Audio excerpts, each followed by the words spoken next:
Assalamualaikum warahmatullahi wabarakatuh. Yang terhormat kepada Bapak Muhammad Rijalus Solihin selaku dosen pengampu mata kuliah Sistem Informasi Akuntansi dan teman-teman yang berbahagia. Di sini kami kelompok 2 akan mempresentasikan tentang materi siklus akuntansi pengeluaran dengan anggota yaitu Santia Nur Afifah dengan NIM 2104004, Siti Atisa Ada dengan NIM 2104041, dan Putri Wulan Tansiah dengan NIM 210400057, dan saya sendiri Arindi Vita Rosalin dengan NIM 210400073, dan yang terakhir Silvi Vista Korima dengan NIM 210401110.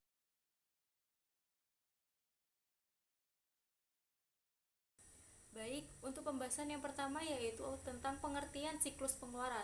Siklus pengeluaran merupakan serangkaian aktivitas bisnis dan kegiatan pengolahan data yang berhubungan dengan pembelian dan pembayaran atas barang dan jasa yang akan dibeli.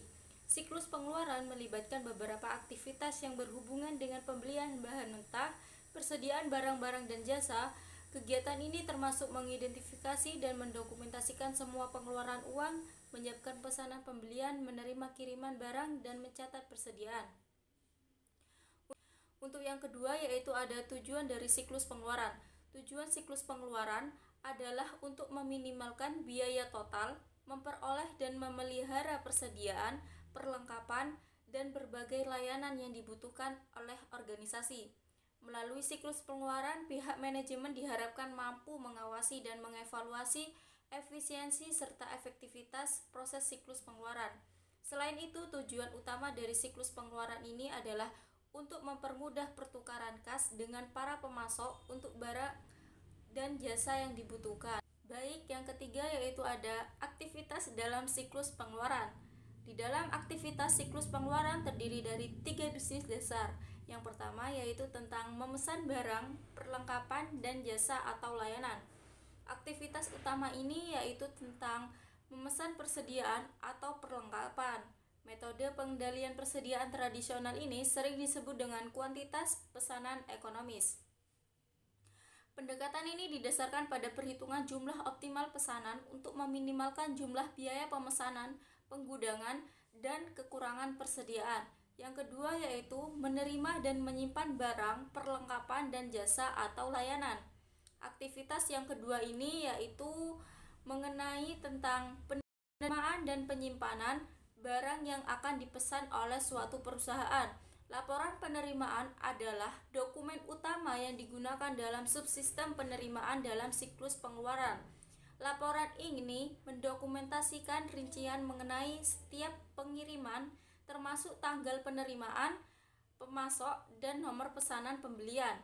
Yang ketiga yaitu ada membayar barang, perlengkapan, dan jasa atau layanan. Aktivitas yang ketiga ini yaitu tentang menyetujui bagaimana faktur penjualan dari vendor untuk melakukan suatu pembayaran.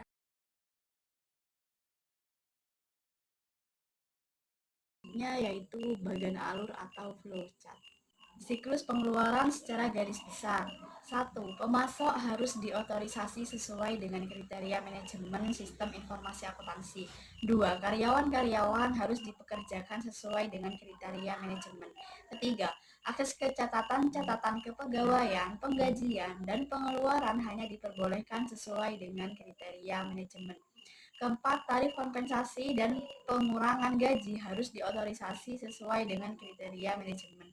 Yang terakhir, jumlah yang disampaikan kepada pemasok harus diklasifikasikan, diikhtisarkan, dan dilaporkan secara akurat.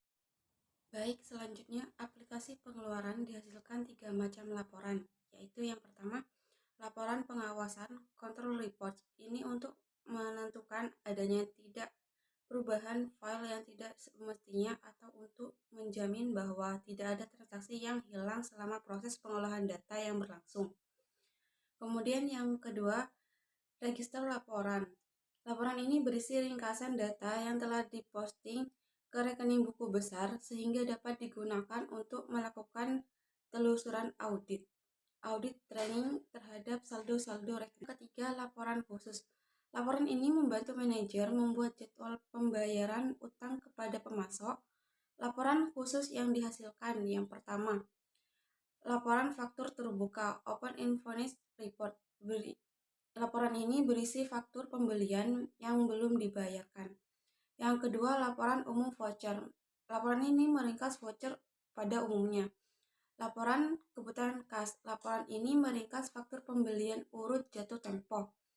Kemudian yang terakhir, laporan status utang. Laporan ini dihasilkan kalau perusahaan menggunakan sistem online real time, karena sistem ini memungkinkan pemakaian untuk meminta database menyajikan informasi terbaru. Baik, poin selanjutnya adalah aktivitas pengendalian yang berada dalam siklus pengeluaran. Sistem pengendalian internal meliputi struktur organisasi, metode, dan ukuran-ukuran yang dikoordinasikan untuk menjaga aset, mengecek ketelitian dan keandalan data akuntansi, serta mendorong efisiensi dan mendorong dipatuhinya kebijakan manajemen.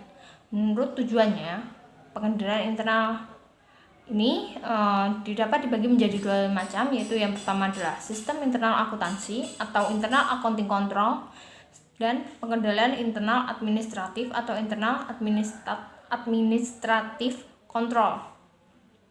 Pengendalian internal akuntansi yang merupakan bagian dari sistem pengendalian internal meliputi struktur organisasi, metode, dan ukuran-ukuran yang dikoordinasikan terutama untuk menjaga aset organisasi dan mengecek ketelitian dan keandalan data akuntansi.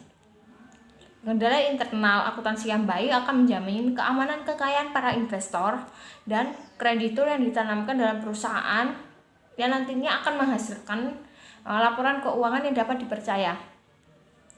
Yang selanjutnya adalah pengendalian internal administratif, yang dimana meliputi struktur organisasi, metode, dan ukuran-ukuran yang dikoordinasikan terutama untuk mendorong efisiensi dan dipatuhinya kebijakan manajemen. Unsur pengendalian internal yang ada dalam sistem informasi akuntansi siklus pengeluaran dirancang untuk mencapai tujuan pokok pengendalian internal akuntansi sebagai berikut. Yang pertama adalah menjaga aset atau persediaan dan liabilitas perusahaan yang utang dagang atau bukti kas keluar yang dibayar, lalu menjamin ketelitian dan keandalan data akuntansi, utang dan persediaan. Unsur pokok pengendalian internal siklus akuntansi pengeluaran yang terdiri dari organisasi, sistem otorisasi dan prosedur penyatatan dan praktik yang sangat dirinci sebagai berikut. Yang pertama adalah organisasi.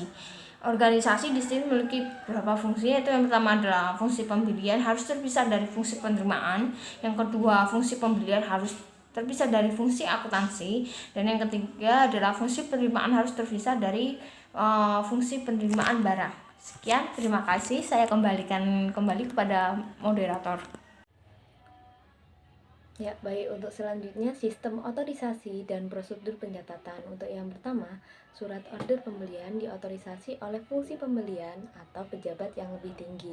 Yang kedua, laporan penerimaan barang diotorisasikan oleh fungsi penerimaan barang. Yang ketiga, bukti kas keluar diotorisasikan oleh fungsi akuntansi atau pejabat yang lebih tinggi. Kemudian yang D, praktik yang sehat. Untuk yang pertama, surat order pembelian bernomor urut tercetak dan pemakaiannya dipertanggungjawabkan oleh fungsi pembelian. Yang kedua, laporan penerimaan barang bernomor urut tercetak dan pemakaiannya dipertanggungjawabkan oleh fungsi penerimaan. Yang ketiga, pemasok dipilih berdasarkan jawaban penawaran barang bersaing dari berbagai pemasok.